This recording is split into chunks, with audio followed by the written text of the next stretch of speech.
নমস্কাৰ, মোৰ নাম ৰাজদীপ গগৈ। মই এজন সাধাৰণ নাগৰিক হিচাপে দুটামান কথা ক'ব বিচাৰিছিলোঁ। যিহে আমাৰ নিচিনা সাধাৰণ নাগৰিকে কথা ক'লে ৰজাঘৰীয়া কাণত নপৰে, চৰকাৰৰ কাণত নপৰে। আজি সংবাদ মাধ্যমৰ যোগেদি মই এই দুটামান কথা ক'বলৈ লৈছোঁ। যিহে তাৰ আগতে মই এইটো ক্লিয়াৰ কৰি দিব বিচাৰোঁ যে মই কোনো ছাত্ৰ সংগঠনত নাই বা কোনো ৰাজনৈতিক দলত নাই। মোৰ আগতো কোনো নাই, পাছতো কোনো নাই। কিন্তু আমাৰ মৰমৰ জুবিন দাৰ মৃত্যু হোৱা প্ৰায় এমাহে পাৰ হৈ গৈছে।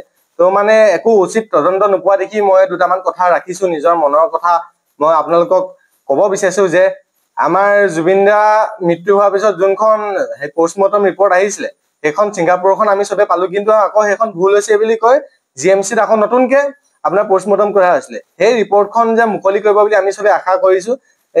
সেই পোষ্টমৰ্টম ৰিপৰ্টখন চাবলৈ গোটেই অসমৰ মানে সাধাৰণ জনতাখিনি আৱেগিক হৈ আছে।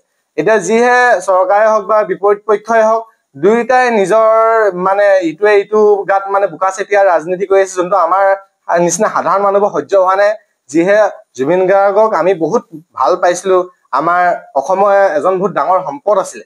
মানে এতিয়া ইজনে সিজনৰ প্ৰতি আন্দোলন কৰি বোকা চেতিয়াই আছে। সেইবোৰ ৰাজনীতি মানে আমি ভাল পোৱা নাই। আমি বিচাৰো যে CID আৰু SIT যোনবোৰ ৰিপৰ্ট, সেইবোৰ কি বুলি কয় ন্যায়ালয়ক দিব লাগে, আৰু ন্যায়ালয় উচিত মানে তদন্ত হোৱাৰ পিছত ন্যায়ালয়ে ন্যায় দিব লাগে। জুবিন দাৰ মৃত্যু যোনে কৈছিলে, লাগিলে সেয়া শ্যাম কানু মহন্তই হওক, সিদ্ধাৰ্থ শৰ্মাই হওক বা বেলেগ কোনোবা ছিংগাপুৰৰ মানুহে হওক।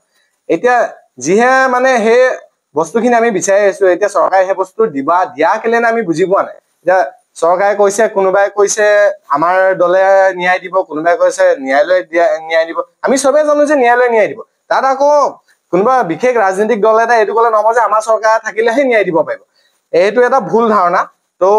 কি বুলি কয়, আমি জল্দিছে আমাৰ মানে মৰমৰ জুবিন দাৰ ন্যায় পোৱাটো বিচাৰো। আৰু যিহে তেখেতে যদি এতিয়া বৰ্তমান ন্যায় নাপায়, আমাৰ বহুত ল'ৰা ছোৱালীবোৰ মানে আৱেগিক হৈ আছে। বহুত ল'ৰা ছোৱালী চুইচাইড কৰাও দেখিছো।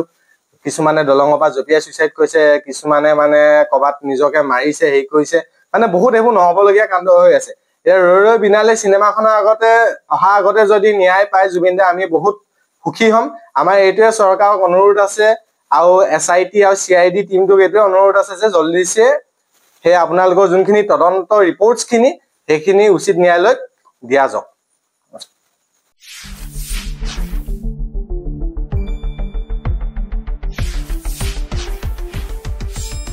শুদ্ধ আৰু বিস্তৃত বাতৰিৰ বাবে চাই থাকক নিউজ ডেস্ক ৰিপৰ্ট।